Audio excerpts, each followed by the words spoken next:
bienvenue sur On dit dis-moi tout. Ça fait plaisir de vous retrouver ce mercredi soir. C'est un nouveau mois, c'est le mois de mai.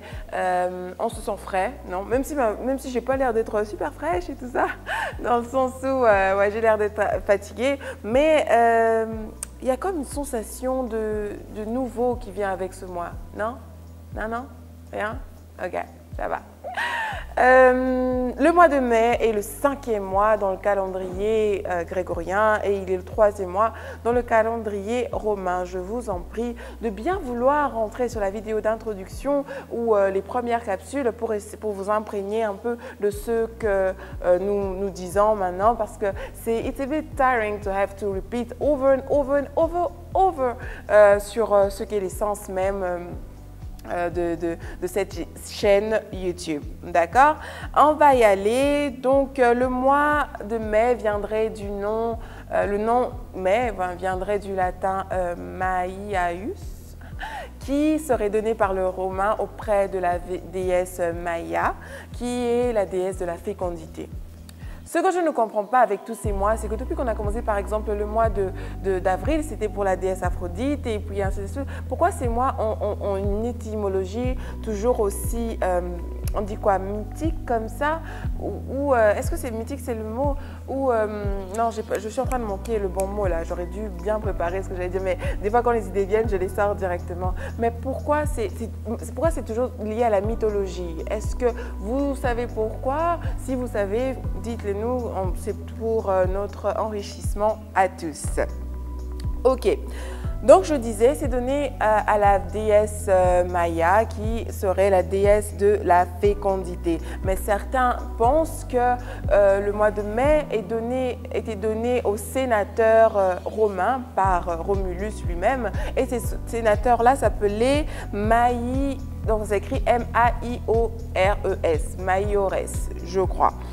Dans le mois de mai est célébré, j'allais oublier, bonne fête du travail à vous, et célébré, c'est la fête internationale du travail dans certains coins du monde, sauf aux États-Unis et au Canada, où c'est célébré la première semaine du mois de septembre. Weird, but I mean, ok, c'est pas weird, c'est peut-être étrange pour moi, mais vous savez, ce qui est étrange pour moi serait normal pour les autres.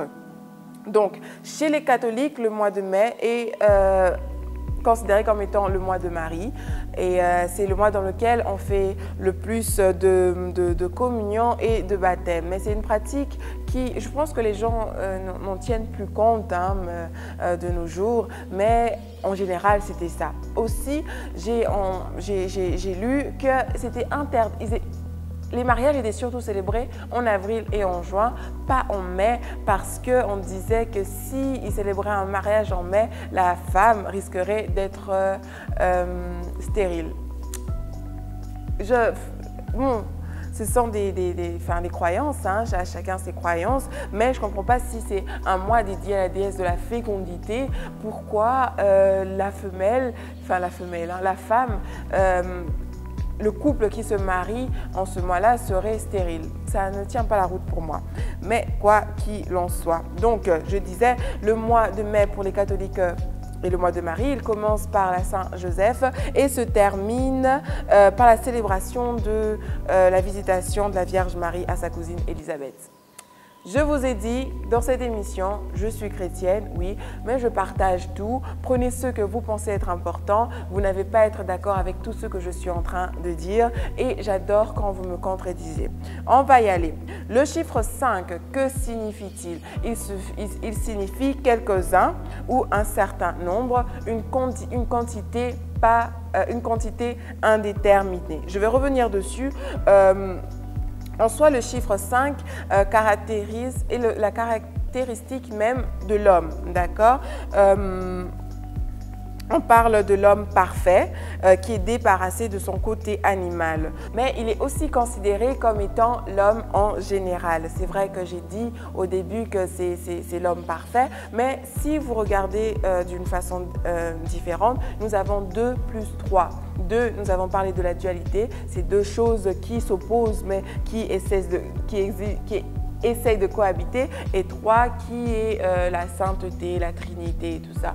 Donc le 2 plus 5 font l'homme, le numéro 5.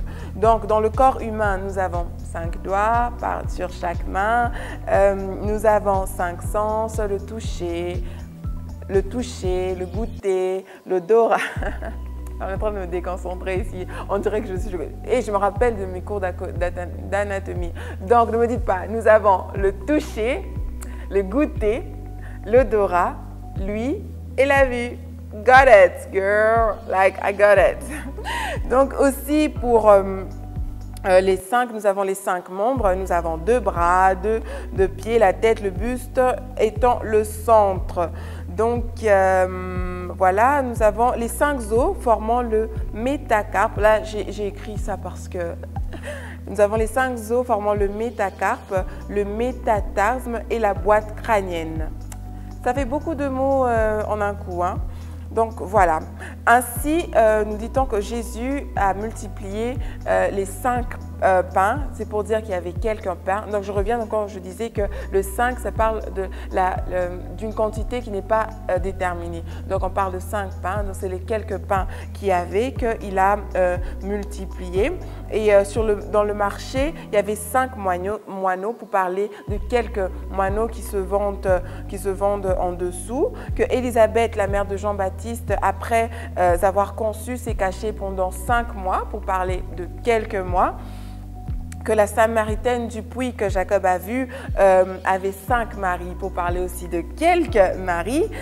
Jésus emploie aussi le chiffre 5 en le donnant aussi ce sens même indéterminé. Nous avons les 5 vierges sages et nous avons les 5 vierges imprévoyantes. Nous avons les 5 talents. Nous avons les 5 paires de bœufs achetés par des invités au banquet. Nous avons les 5 frères du riche Sabarite et Saint Paul du don de la langue déclare « Je préfère dire 5 mots pour dire quelques mots pour instruire les autres au lieu de 10 000 langues ». Nous allons rester sur le fait que 5, c'est le chiffre de la grâce.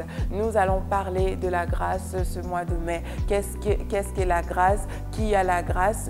On dit tous que oui, nous avons tous la grâce, mais pourquoi nous ne réussissons pas tous de la même manière? Est-ce que Dieu, lui, aime certaines personnes plus qu'il nous aime nous? Pourquoi sa grâce à lui est en pleine action et pourquoi pas la mienne? Qu'est-ce qui se passe entre ma dualité et la Trinité? Donc, mon moi et tous ceux qui s'opposent en moi et mon côté spirituel que je vais attacher au chiffre 3. Hein. Ça donne un peu l'impression d'avoir beaucoup de numérologie, mais soyez-en sûrs, je m'écarte de tout ça. Je ne veux pas avoir tout ça compliqué, mélangé. Ok? Sinon, voilà, c'en est tout. Les vidéos d'introduction de chaque mois sont toujours les plus courtes et je suis sûre que celle-ci a sans doute fait moins de 10 minutes, mais si elle en a fait plus, ce serait super. Mais quoi qu'il en soit, n'oubliez pas d'envoyer vos témoignages. J'en attends pour ce dimanche. J'ai envie de partager. Montrez-moi comment Dieu a fait une grâce extraordinaire dans votre vie. J'ai envie d'entendre vos histoires, même si ce sont des histoires qui font peur, vos histoires d'amour. J'adore les écouter. Donc, envoyez-les nous. Et je suis sûre qu'il y aura une personne qui sera fortifiée en vous écoutant. Je vous embrasse très fort. Je dis merci à Johan Prod. Je vous souhaite une bonne continuité dans votre semaine. Merci d'être aussi nombreux et invitez vos frères. Mais surtout quand vous regardez cette vidéo, n'oubliez pas de souscrire. L'email adresse pour laisser votre témoignage est aussi inscrit en bas. Je vous embrasse fort comme je l'ai dit et je vous dis à très bientôt.